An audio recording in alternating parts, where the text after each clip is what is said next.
dhe kjo është parashikimi im, jemi në një fazë tranzitore. Pse? Se tani janë dy elementa që e bëjnë gjykimin pra. Është arbitri, është dhe vari. Tani edhe pse rregullat ata i kanë vendosur siç e kanë vendosur, po ta vini re, ka arsye pse ndodhin ndryshime rregullash çdo vit, sepse du të përmirësu sistemi, sepse ende është edhe pse ka 5-6 vite, ende është diçka e re për historinë e futbollit kjo gjë. Dhe prandaj ka ndryshime të shpeshta, dhe ngacmime të shpeshta bazuar në eksperjenca.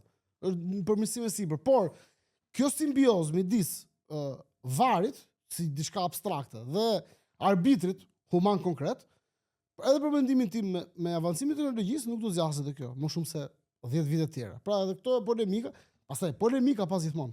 Nuk është që po ndodh polemika, thjesht kemi arsye tre pse bën polemika, se është vari, jo është konsistenca, është rrit, shiko, po ta vesh diçka.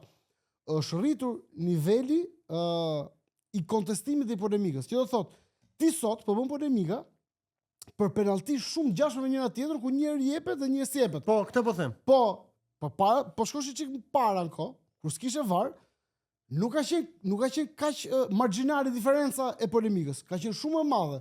Pra, diskutoheshin në raste komplet të ndryshme. Pse? Sepse është rrit saksia deri diku.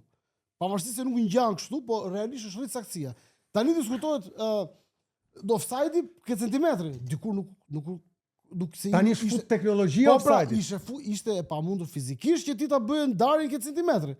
Që thotë saksia e kësaj është rritur, por çfarë ndodh? Bashkë me rritjen e saksisë, marzhi është më i ulët, debati është i njëjtë.